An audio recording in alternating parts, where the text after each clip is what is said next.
Roma Wines present Suspense.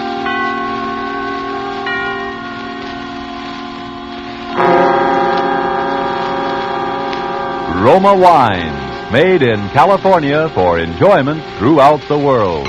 Salud. Your health, senor. Roma Wines toast the world. The wine for your table is Roma Wine, made in California for enjoyment throughout the world. This is the man in black, here for the Roma Wine Company of Fresno, California, to introduce this weekly half hour of Suspense. Tonight in Hollywood, Roma Wines bring you a distinguished all-feminine cast of stars headed by Margot, Miss Elsa Lanchester, and Miss Janet Beecher.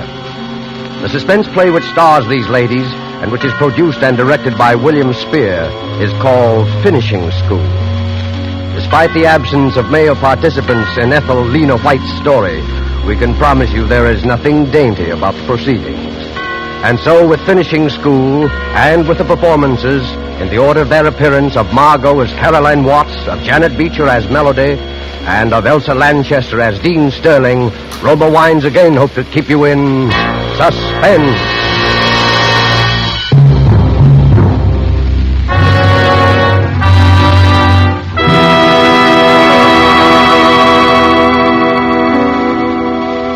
I can see them so vividly now, just as I saw them the very first time. Those high stone ivy-draped walls of Miss Nash's School for Girls. And the first person who greeted me, that amiable soul, Miss Melody. I can see her, too. It was she, in fact, who showed me into my new room and who stood there watching me a moment, smiling. This is your first teaching job, isn't it? How did you know? Well, if you've been around nothing but teachers for 30 years, you'd know, too. Let me guess now. Your subject is either French or... No, it's sport. On the nose. What's your subject, Miss Melody? Mine? Come in. Caroline Watts? Yes? I'm Miss Sterling, the dean. Welcome to the Nash School. Oh, how do you do, Miss Sterling? I've been looking forward to meeting you. Thank you. I wanted you to know about the general faculty meeting in my office at 3 this afternoon. I'll see you then. At 3 o'clock? Oh, Yes. Melody? Yes, Sterling. Miss Nash is a little concerned about the new students. You might just check up on supplies for the 3rd floor. It's already taken care of. Oh, very well. I should answer your question, Miss Watts. You see, my subject is housekeeping. Oh, I didn't know. I just supposed that you were one of the teachers. I was, up until a year ago, when Miss Penelope passed away. Oh, yes, that was Miss Nash's sister. No changes like that are inevitable, I suppose. As inevitable as, well, that ugly rumor. Ugly rumor? About Miss Penelope's death. But I hadn't heard any rumor or anything about her death. Oh, then I'm sorry, Miss Watts. I assumed you were that familiar with the school. What was the rumor, Miss Melody? Oh, it was nothing really, not even worth repeating. But I imagine Wait, Miss Melody. Look, I'll hear about it sooner or later. Well, it was just a silly, stupid tale. But somehow it got around that Miss Nash's sister had been frightened to death.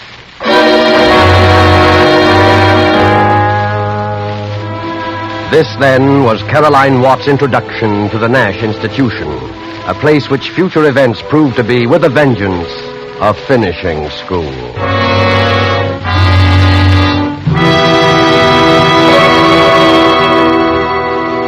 Thus, the prologue for tonight's tale of Suspense. The narrative will be resumed in a moment. But first, let's take a little journey. We'll journey to a capital in Latin America. Here at a gay legation party on a lantern-hung terrace beside a garden pool. Listen. Everything is perfect at your wonderful party, including this exquisite wine. It is a wine that helps to bring back pleasant memories. I, of course, agree. It helps good friends such as us to appreciate good food, too.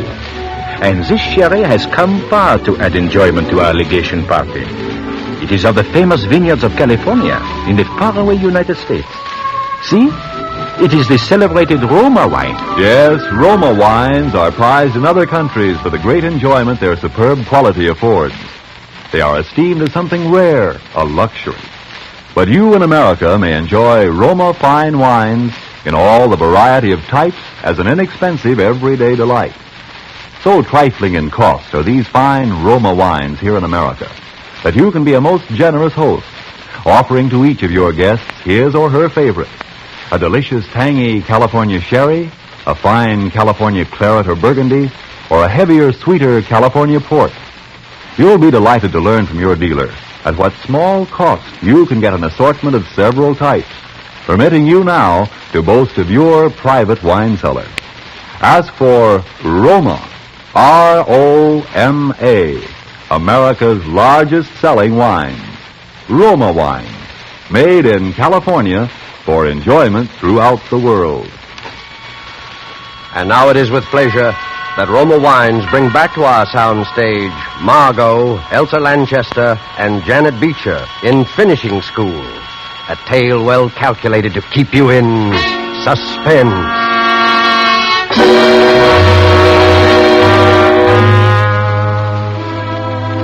Frightened to death.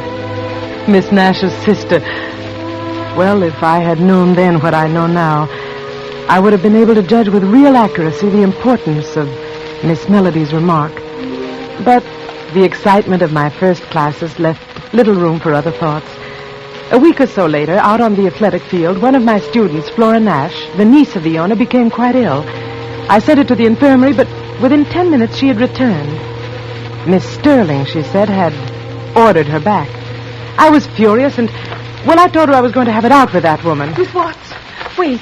I know it isn't my place to say this, but please, for your own sake, don't antagonize Sterling. Oh, now, really? I tell you, I know what I'm talking about.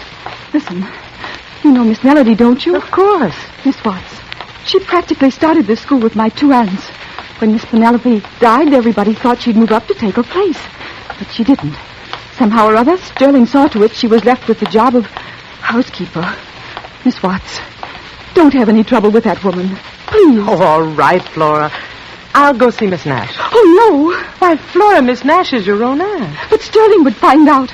Please, you mustn't. I never heard such nonsense in all my life. Hurry straight to bed.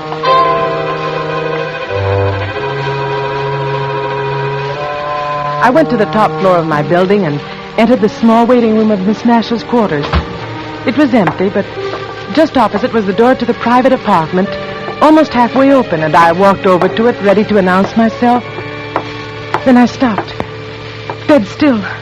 Penelope. For it was then that I heard... Are you there, Miss Sterling's Penelope? voice.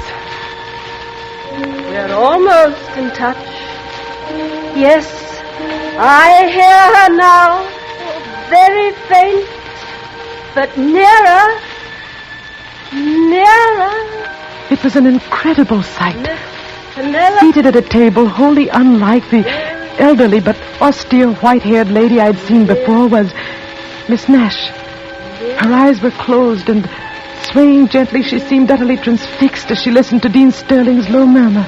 We're here, Miss Penelope. We're waiting. Yes. Speak to her, Miss Nash. Speak to her now. Oh, all right. Can you hear us, Penelope? Miss Sterling says you have predicted some tragic accident for another of our loved ones. And then Sterling turned toward me. What are you doing here? I am sorry. I wanted to speak with Miss Nash. This is not the time or the place for that. What is it? Miss what? Miss Nash, it's about your niece. I'm familiar with this matter about Flora, Miss Nash, and at the moment I don't want you to be disturbed by anything so trivial. Trivial? But I don't see how you can call it trivial, Miss Sterling. Flora was ill today. Why did you send her back to the field? Because she was no more ill than you are. She was simply up to her old trick, playing on the sympathy of a new teacher. Come, we'll talk about this outside. No, Miss Nash, your niece really... Miss Sterling, she'll handle it. Miss Sterling knows best. Yes, Miss Nash. Good night. Good night. If you'll just step out here. No. Miss Sterling, you evidently don't realize that Flora Nash suffers from a slight heart condition. It's entered on her card. I'm sure it is, because I entered it. I'm a fairly competent judge of her state of health, Miss Watts, for the simple reason that I happen to be a registered nurse. Can you say the same? Well, no, After this, please be assured that I don't make a practice of deliberately murdering my students, especially the niece of my employer. I'm very sorry, Miss Sterling. Very well, Miss Watts. That will be all. But it wasn't all. I was bewildered, even alarmed, I suppose, at the recollection of that voice calling out, Miss Penelope. And I went to the one person that I felt must be told. For quite a while, the housekeeper said nothing, then she motioned me to a chair. You might as well know this, Miss Watts. Sterling, you see, has deluded Miss Nash into believing she can actually hear Miss Nash's sister. She then relays messages which are supposed to come from Miss Penelope. But, Melody, I'm afraid I don't understand. My dear, these messages direct Miss Nash to delegate more and more power to Sterling. That's her grip on Miss Nash. That's the instrument she's using to get the whole school away from her. I can't understand. Miss Melody, how could she ever delude Miss Nash that way? The head of a school and intelligent... Also an old, grief-stricken woman, Miss Watts. More important, she's a woman who's been thoroughly sold on Sterling's clairvoyant power. You see, Sterling's made quite a number of predictions, and always they've come true. They've come true? Because she makes them come true. Miss Watts, there's a reason why I've told you this. I have the feeling that rather soon there'll be another prediction, and somehow, some way, it mustn't be allowed to come true. I want your help. Miss Melody, what could we do? Yes? Sterling. Watts, I'm perfectly aware that you regard me as a very ominous creature, a sort of Lady Macbeth. And no doubt your special charge, Flora Nash, shares the same view. So, bring her along when you come to my cottage tonight. Your cottage? Yes, there'll be some other girls. I'm having a little party. Well, I hadn't... What's the matter? Don't you want to? What? Oh, yes. Yes, of course I do, Miss Sterling. I'd love to come, thank you. Good.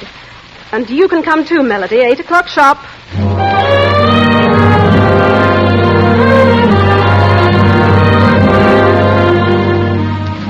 We were prompt, Flora and I, and the sharp tenseness and alertness we carried with us into that cottage vanished almost at once. To my surprise, I discovered that when Sterling chose to be, she was one of the most compellingly charming women in the world. And that night, she chose to be. Flora, since you're the one student in the whole pack of teachers, we'll make you the guest of honor. Now, what would you like to do? Gee, I don't know, Miss Sterling. Anything, I guess. Have you any ideas, Miss Watts? Well, we can always play cards. That, of course, is exactly why we shouldn't. Sterling, I've got it. What? Remember last spring, that seance you gave us? Oh, no. No, I don't think so, Helen. In the first place, I haven't picked up a single new trick. Oh, that's all right. It'll all be new to Watts and Flora. Come on, give them a chance to see you demonstrate your real powers. Yeah. All right, then. Oh, no, I'd rather not. Flora, you're not scared, are you? A little, maybe. Well, don't be. It's all in fun, like watching card tricks. Need any help in here? Oh, thank you. Yes, we'll use this large table. Come on, Flora, you stick with me. All right, Miss Watts. So presently, in a room quite dark, we ranged ourselves about a large bare table, at the very head of which sat the dean. And then, for several long moments, there was quiet, broken at last Yes. by the low drone of Sterling's voice. Yes. I hear you. Yes. Yes. But you must announce your presence. Let us know you're here. Speak louder. Louder. Your name is Coleman. Miss Watts. Coleman Nash. That's my great uncle.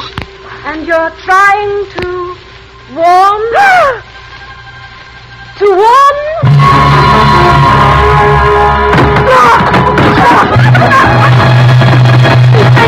She's fainted tonight. on the lights quickly.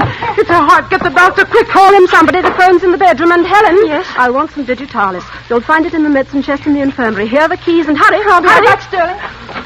Here, Watts. Here, let's pick her up. We'll put her on the sofa. That's it. Must have been frightened. Yes. Frightened nearly to death. There. Miss Sterling, you did this deliberately. Deliberately? You knew that girl's heart condition. Why, Watts? You can't anticipate a thing like that. I was simply going to tease her, warn her not to fake any more illnesses. Yes, well, you see how she's faking this one. You planned this, Miss Sterling. The party, having her here, finding out her uncle's name. I happen to know her uncle's name. It was a joke, a game. Everybody knows that. A game? She's coming to. You tell these women it was a game, but will you tell that to Miss Nash? Don't know what you're saying. Oh, yes, she does. You'll show Miss Nash the proof of another successful prediction. Melody. You'll have her completely at your mercy. Flora's the only remaining heir to the school.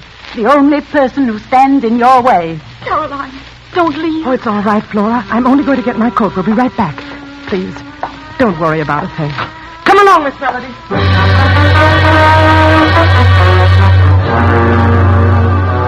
It was 5 minutes later that Melody and I crossed the campus to Sterling's cottage and found it empty. We learned that the doctor had arrived, had prescribed for Flora, and ordered her to the infirmary. Sterling alone was left in charge of the girl. That's where Melody and I found her, directly before Flora's room at the infirmary. We wasted no time.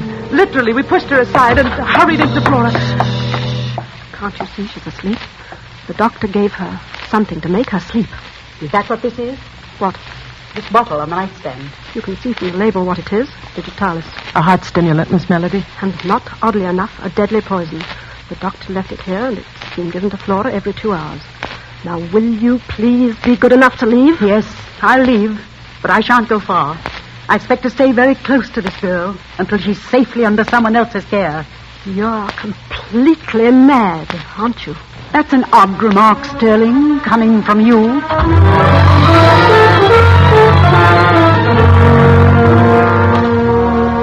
We maintained a watching post not far from the room. And from there, first Melody, then I made regular trips to the bedside. Flora was better, there was no doubt of that. And so at last I dropped off to sleep. A sleep that lasted for an hour or more. For dawn was filtering into the long infirmary corridor when I awoke. Suddenly, Melody was shaking me. Caroline, it's happened. What are you saying? Caroline, it's happened. What are you saying? She's dead. Flora's dead.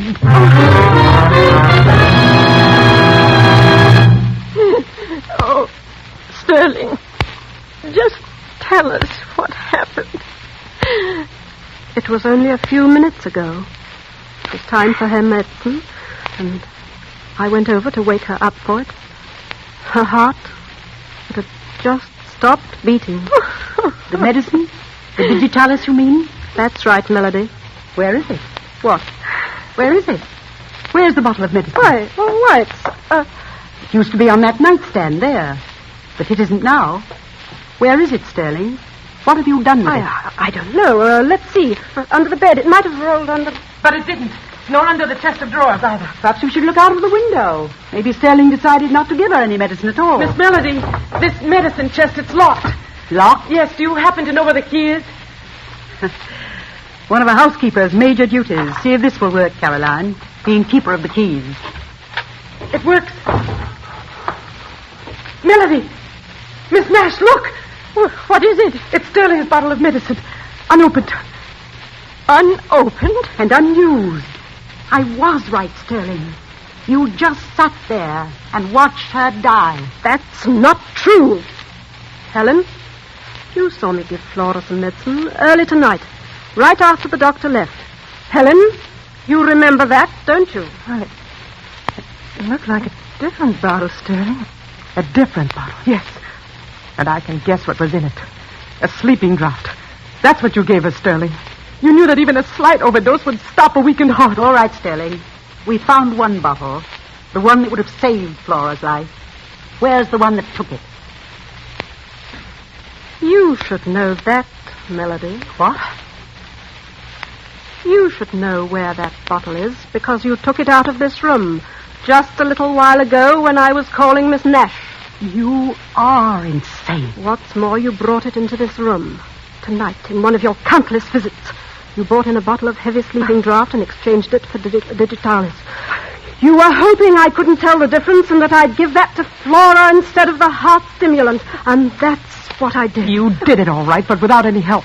Sterling, just how, for example, could I produce a bottle of sleeping draught so exactly like the digitalis that you couldn't tell the difference? You had a whole medicine chest to work with. That's how you did it, and that's how I knew you did it. Helen? Yes, Sterling. I know what you're thinking. It just came to me. Go on. When we were at the cottage, when you sent me over here for the bottle of digitalis. That's it. And there wasn't any. There wasn't any in that chest. Of course not. Sterling didn't put it there until tonight. Well, that's not the point, Melody. She couldn't have put it there at all, because she had no way to get into the chest. You see, when Sterling sent me over here, she gave me her keys. Well, I forgot to give them back to her. Here they are. I still have them. In other words, Melody, you were the only one who could have put the digitalis bottle there in the chest. It's very true what you said before. One of a housekeeper's major duties is being keeper of the keys. Miss Melody, that isn't true, is it? Miss Melody, it isn't true. Oh, no, of course it isn't. Don't listen to them, Caroline. No, Caroline, don't listen to us. Listen to Melody. Let her keep drugging you with lies until you see everything she wants you to see. And hear everything she wants you to hear. That's what she did to Flora, you know. She flooded that poor girl's imagination with absolute terror. And then she killed her. I didn't kill her. Why should I? Why would I want to? Why? So you could get Flora out of your way.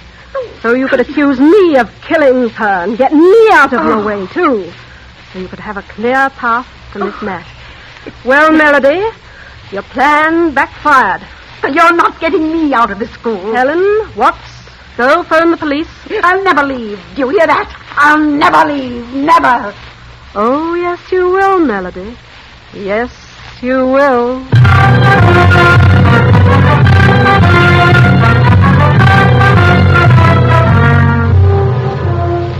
And Sterling was right, too. For within the month, Melody was an inmate of a quite different kind of institution than the Nash School. Life settled down then into a state of normalcy that lasted through the rest of the year. Lasted, in fact, up to just 4 hours ago, when I was crossing the grounds toward the main gate. All of the teachers had gone into town, and I was on my way to join them, when I saw it there on the grass. A tiny object, glistening dully in the late afternoon sun. What made me pick it up, I don't know. But when I did, it was as though a rocket exploded in my brain. It was a small empty bottle, and its label bore the slightly faded letters of the word digitalis. Then in the next instant... Find something? Sterling! Yes, I have found something, Sterling. This bottle labeled digitalis. You know, I bet anything in the world a good chemist can find traces of a sleeping drug in it. You mean? Then you found it. Melody's bottle. Melody's bottle? My guess is that Melody's bottle, as you put it, never will be found because it never existed except in your mind. What? I picked this bottle up right here, Sterling, right where I'm standing, just 3 feet from the trash bin behind your cottage. That was careless of me, wasn't it? You used this bottle. You used it to get Flora Nash out of your way, to kill her and make good on your warning. You're taking it to the police, I suppose? I want to see if they can find your fingerprints on it, Sterling. Yes, I'm going to take it to the police as fast as I can get there. Certainly, Watts. And the best of luck.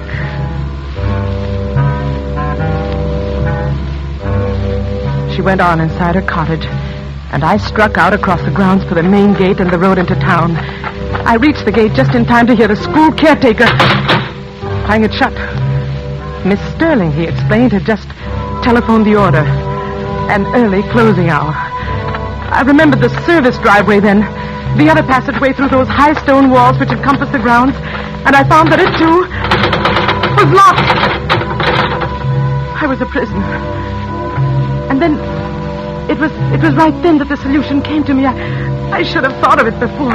Miss Nash herself was in those grounds, right on the top floor of my own building. I would take the bottle to her. I would show her the proof. I flew up the stairs, down the corridor, entered her small waiting room, and then stopped. Just beyond me, through the open doorway of the darkened suite, was Sterling and Miss Nash. Tragedy. Before this school year ends. That's the warning I hear. A warning? From Flora, did you say? From my niece? From your niece. Oh. She says there will be more tragedy. Oh, no. Before this school year ends. Tragedy. Oh. For one more woman here.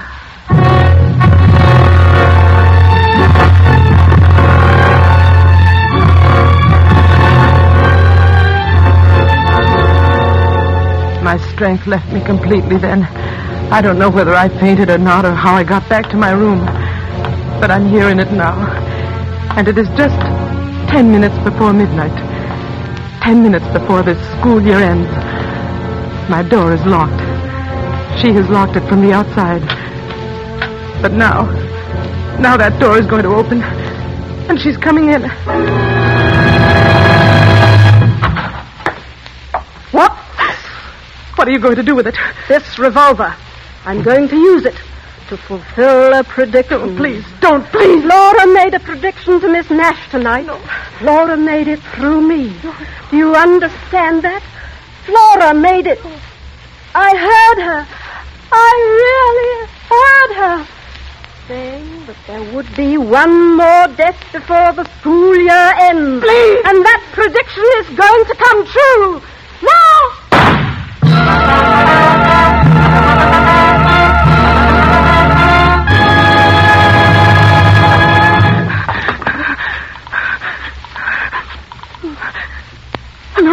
Hello, the police station. You'd better send someone over to the Nash school right away. There's been somebody's shot herself dead. And please tell Miss Melody that she'll be out soon. Tell her that Lady Macbeth is gone.